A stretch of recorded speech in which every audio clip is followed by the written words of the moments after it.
Okay, well, Jaguars rookie minicamp wrapping up tomorrow, but today we got to see them actually out on the field. Of course, everyone wanted to see Travis Hunter, and no surprise, he was the star of the show, really. Yeah, look, that's the guy that fans came to see, and they were treated to it. I'm sure they wish they saw maybe a couple of deeper passes right toward them or something, but they definitely got to see his dance skills and got to see him out in a teal jersey.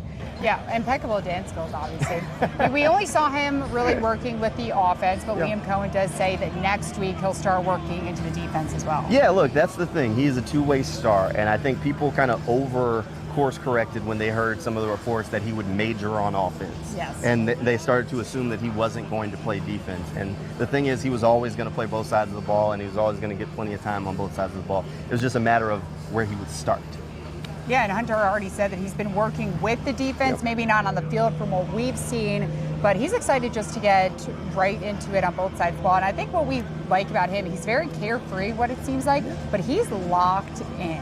Yeah, look, he's competitive. I got a chance to talk to his Colorado teammate, Cameron Silman-Craig, who said he doesn't go fishing with Travis Hunter because he's not a good fisherman. And I asked him, well, Travis won't teach you. He said, no, Travis is too competitive for this. He said, we'll go out there, we'll start going at it, and he might throw me off the boat. And I said, fair enough. I wouldn't want to get thrown off the boat here, but that's just an idea of just how competitive Travis Hunter is at just everything he does. And if you're wondering, he says his boats haven't gone down here to Florida just yet, but I think soon it will be.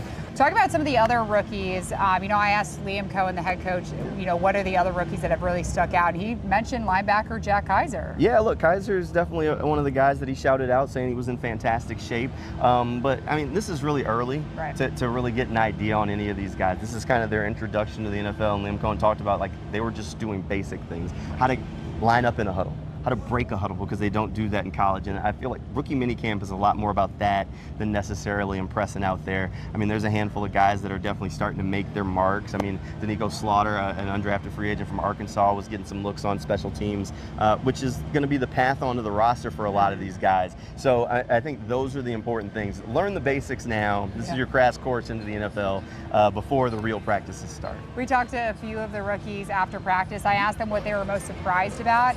The two guys, Wyatt Milum and Bashal Tootin, they said the humidity and the heat. And Bashal Tootin said, I hope I can get used to it. I told him, I said, you never will. You never will, buddy. Oh, you get used to it. It's fine. The humidity doesn't bother me at all. But yeah, the running backs have definitely had a little bit of a rougher go at it. One of the running backs had a little bit of an issue with the heat today. I heard there was possibly a running back that had an issue with the heat yesterday. So they're definitely out here working and definitely getting accustomed to the humidity. It's tough. We told Silman-Craig, just wait until August, buddy. You think this is hot? Just wait.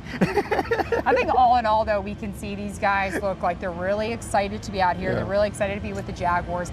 And just the kind of passion for all 31 players out here on the field, you visibly see that what they were doing out on the field today. This is getting back to normal. I mean, getting ready for the draft and running 40s and doing jumps and all that, that's not football. So for a lot of these guys, it's uncomfortable. So getting back out on the field, this is them getting back to what they're used to and what they want to do. It's a comfort zone.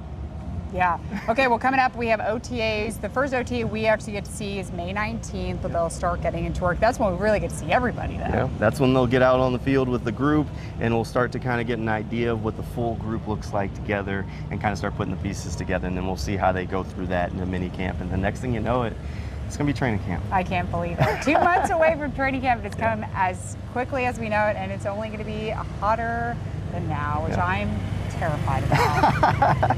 It'll be fine. It'll be fine. It's never fine. Bashal Tootin, it's never fine.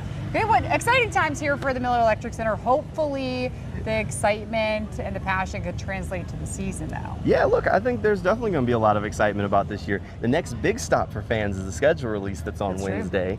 So we'll see if maybe the Jaguars get lucky and get a primetime game or two. I think the Travis Hunter effect is going to have a big impact on that.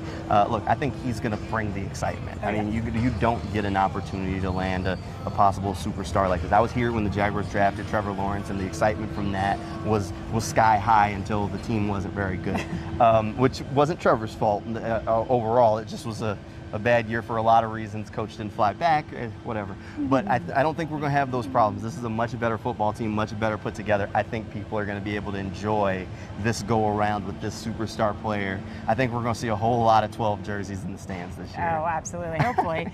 Okay, well, make sure you stay tuned right here on News for Jax for the latest from the Jaguars and all of our local teams. But for Jamal St. Cyr, I'm Alessandra Pontbriand, and that's your look at sports.